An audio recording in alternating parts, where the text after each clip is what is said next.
Mari kita membuka Alkitab kita di dalam Injil Markus.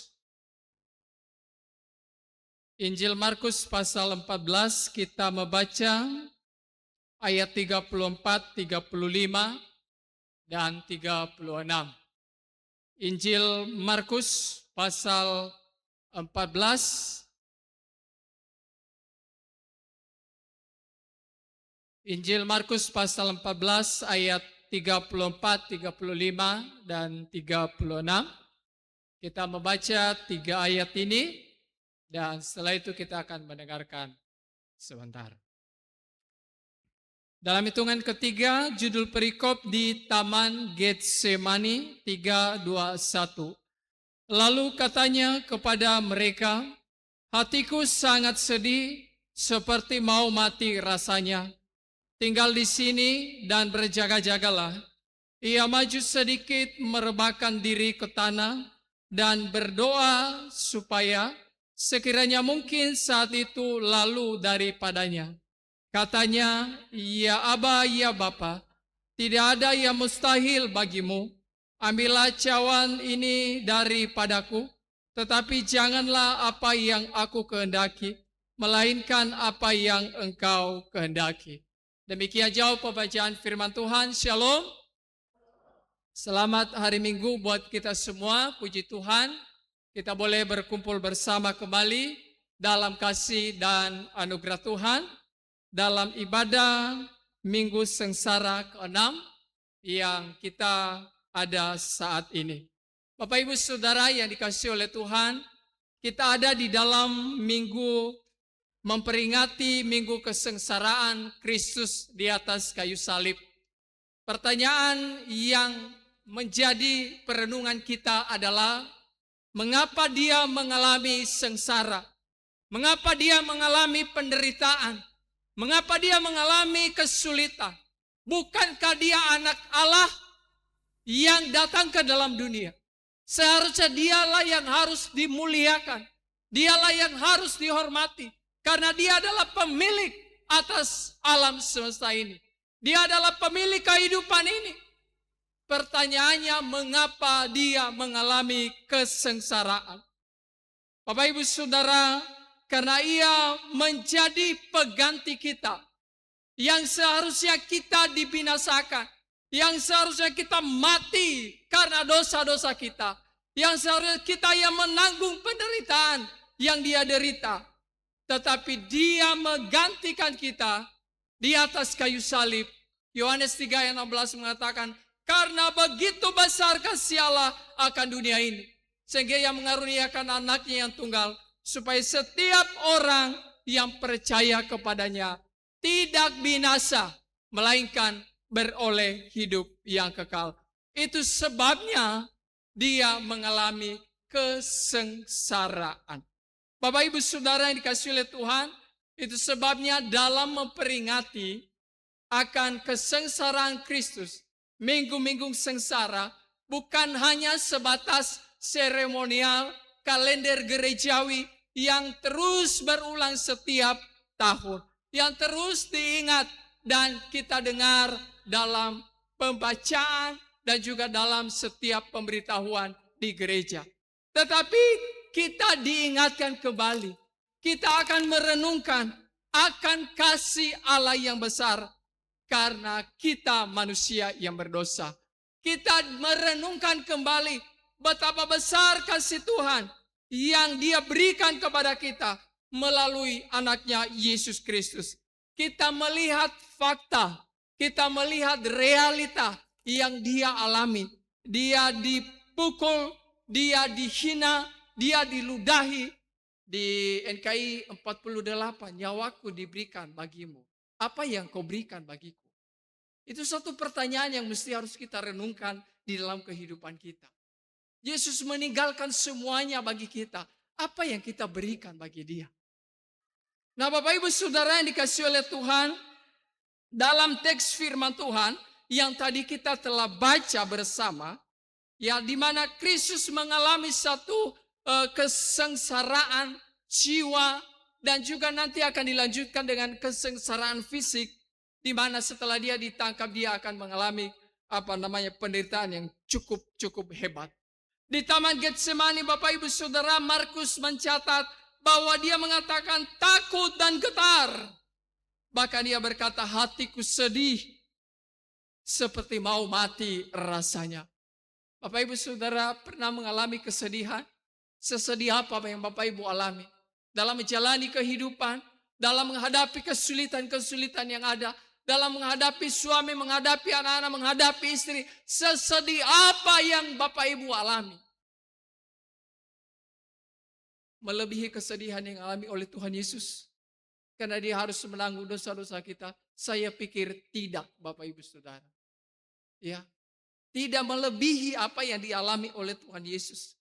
Mengapa dia gentar? Karena ia menghadapi siksaan yang kejam. Ia diperlakukan begitu rendah. Tadi saya mengatakan ia dipukul, ditendang, diludahi, diolok-olok. Dan waktu saya merenungkan ini, membaca ini, saya mengatakan, siapa sih saya ini?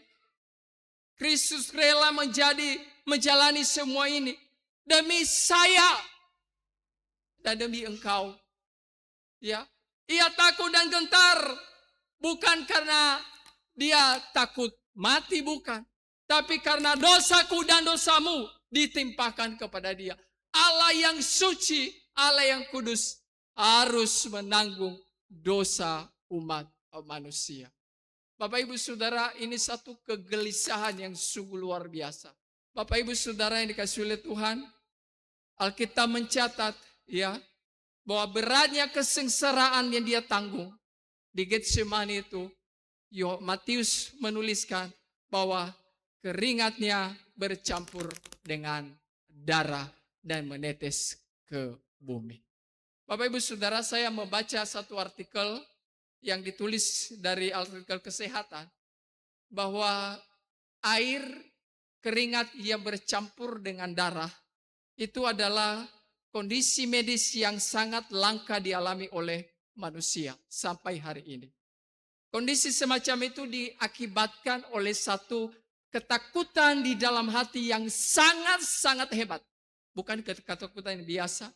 Ada kecemasan di sana, ada tekanan batin yang sangat berat. Dan istilah medisnya itu adalah hematohidrosis. Bapak Ibu Saudara, waktu saya melihat dan membaca ini, saya bilang ini sungguh-sungguh sangat-sangat luar biasa. Luar biasa karena apa? Bukan luar biasa hebat, tapi luar biasa menderita. Ya, luar biasa menderita. Bapak Ibu kalau mengalami kesulitan, mengalami ketakutan, kecemasan, paling asam lambung naik, betul? Betul atau tidak?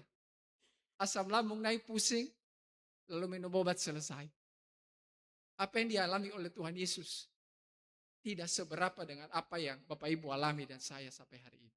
Ya, Bapak Ibu Saudara dikasih oleh Tuhan, Bapak Ibu pernah mengalami ketakutan, kecemasan, tekanan batin, tetapi tidak sekuat dan sehebat apa yang dialami oleh Kristus menjelang ia disalibkan di atas kayu salib. Di tengah rasa ketakutan, dia berdoa kepada Bapa di surga. Dia mengatakan tadi kita membaca, dia merebahkan diri di tanah. Dia 30-an dikatakan, ya Bapa, ya Aba, tidak ada yang mustahil bagimu.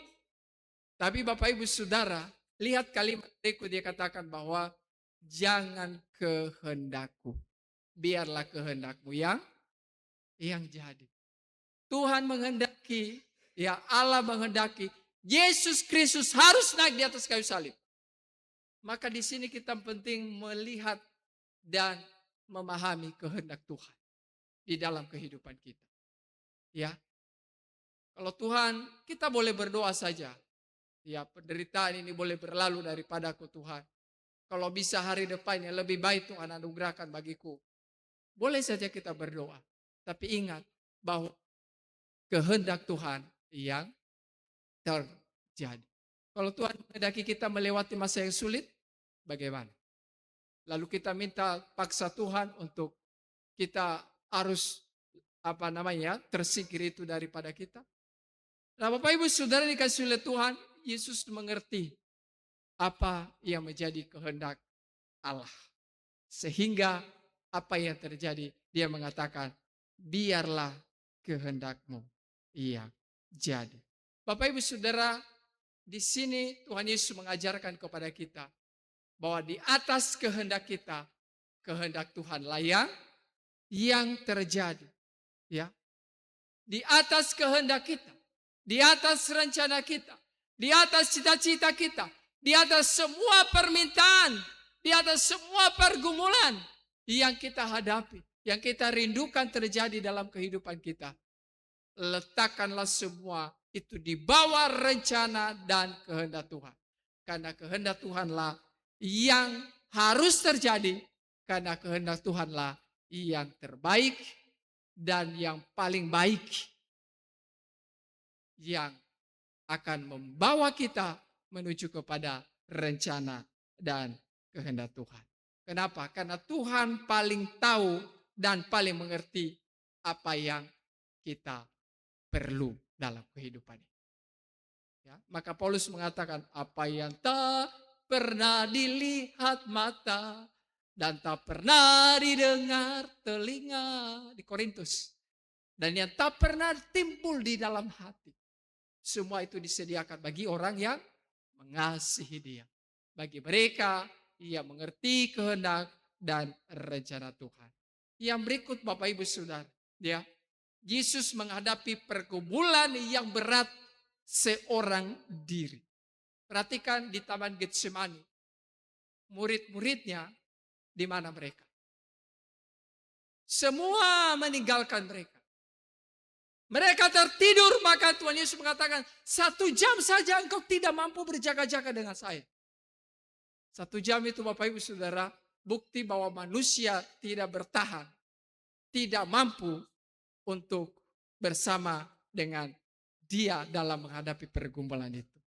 Bahkan ketika mereka dibangunkan, ya, Matius, Markus, Lukas menuliskan bahwa mata mereka tidak mampu mereka buka. Berat sekali, mengantuk, luar biasa. Karena itu manusia tidak bertahan untuk bersama dengan Tuhan Yesus. Bapak Ibu Saudara, ini realita kehidupan manusia. Bahkan di Matius 26 ayat 56 dikatakan bahwa ketika Yesus ditangkap, mereka semua melarikan diri, mengamankan diri. Mereka tinggalkan Tuhan Yesus seorang diri. Bapak Ibu, ini realita kehidupan manusia yang banyak terjadi hari ini. Ya, ketika kita dalam keadaan baik, ada dalam posisi yang bagus, kita punya jabatan, keuangan, ekonomi yang bagus, kita punya reputasi yang bagus, banyak orang yang datang kepada kita. Kita jadi pejabat, banyak orang yang datang kepada kita. Ya, mereka datang tanpa diundang, datang kepada kita. Mereka bersilaturahim. Saudara kita sebelah. Mereka datang untuk membawa sesuatu. Sebenarnya kita tidak perlu, tapi ya mereka bawa. Bawa kue kah, bawa ayam kah, bawa segala macam. Membangun relasi yang baik. Supaya ada komunikasi. Dan ujung-ujungnya menceritakan nanti dari A sampai Z keluarga. Dan ujungnya Bapak kita keluarga. Karena kita keluarga, jadi Bapak ada beberapa hal yang mungkin saya sampaikan kepada Bapak, bisa tolong saya kau. Lihat realita kehidupan Bapak Ibu di sekeliling Bapak Ibu hari ini. Ketika tidak punya apa-apa, maka mereka meninggalkan satu persatu. Kenapa? Karena apa yang mereka harapkan tidak ada lagi engkau bisa berikan kepada mereka.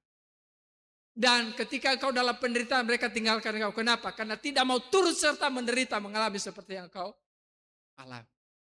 Itulah yang dialami oleh Tuhan Yesus. Waktu Tuhan Yesus melakukan mujizat yang sangat banyak, 5 roti dan 2 ekor ikan, banyak orang yang mengikut Dia. Berbondong-bondong hendak mendengarkan Dia. Tidak ada satupun yang tinggalkan Dia. Pergi, mereka menyeberang juga, mereka sudah ada di sana. Cari Dia. Tinggalkan keluarga, tinggalkan sanak saudara. Tapi ketika Yesus menghadapi kesulitan, penderitaan, menjelang Ia disalibkan, semua pergi meninggalkan Dia. Bapak Ibu Saudara yang dikasihi oleh Tuhan, di sini firman Tuhan mengajarkan kepada kita untuk setia kepada Tuhan. Jangan hanya dalam keadaan baik kita mengatakan Tuhan Yesus baik, sungguh amat baik, untuk selama-lamanya Tuhan Yesus baik.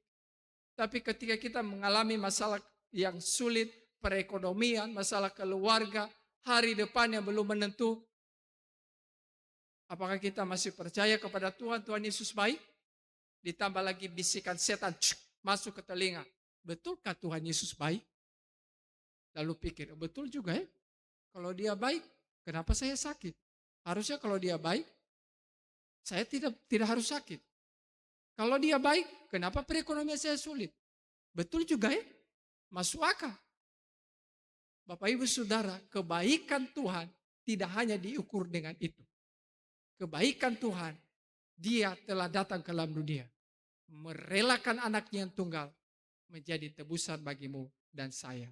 Supaya saya dan Bapak Ibu selamat. Itulah anugerah hadiah terbesar yang tidak pernah engkau dapatkan yang diberikan oleh dunia kepadamu. Di mana kita dapatkan? Hanya kepada Tuhan. Bapak Ibu Saudara yang dikasihi oleh Tuhan, itu sebabnya mari kita mengingat kesengsaraan Kristus dengan hati yang hancur. Hati yang penuh pertobatan. Yang belum bertobat, bertobat. Yang belum sadar akan kasih Tuhan, hari ini sadarlah bahwa Kristus telah mati bagi engkau dan saya. Minggu lalu kita sudah mendengarkan firman Tuhan. Kita telah diampuni. Maka kita harus pun mengampuni orang yang bersalah kepada kita. Siapakah engkau dan saya yang tidak bisa memberikan pengampunan kepada orang lain? Kalau kita tidak diampuni oleh Tuhan, selesai hidup kita. Maka sudah seharusnya kita harus mengampuni orang yang bersalah kepada kita. Kita mengingat masa kesengsaraan Kristus dengan hati yang hancur. Tuhan, saya ini orang berdosa. Ampuni saya, ampuni kesalahan saya, ampuni pelanggaran saya, ampuni segala apa yang saya lakukan yang tidak berkenan kepada Tuhan, yang selama ini saya lakukan kepada keluarga saya, kepada suami saya, kepada anak-anak saya, kepada tetangga saya, kepada teman-teman sekerja di tempat kerja saya. Di gereja, ampuni saya ya Tuhan. Dan mari kita mengingat bahwa kesengsaraan Kristus juga menjadi satu rasa ucapan syukur yang keluar di dalam hati kita. Kenapa? Karena dengan dia menderita, mati atas kita, kita mendapatkan, memperoleh jaminan keselamatan hidup yang kekal. Bapak Ibu Saudara yang dikasihi oleh Tuhan, dia rela mati bagimu dan bagiku, supaya kita mendapatkan kehidupan yang kekal. Tuhan memberkati kita semua. Mari kita berdoa.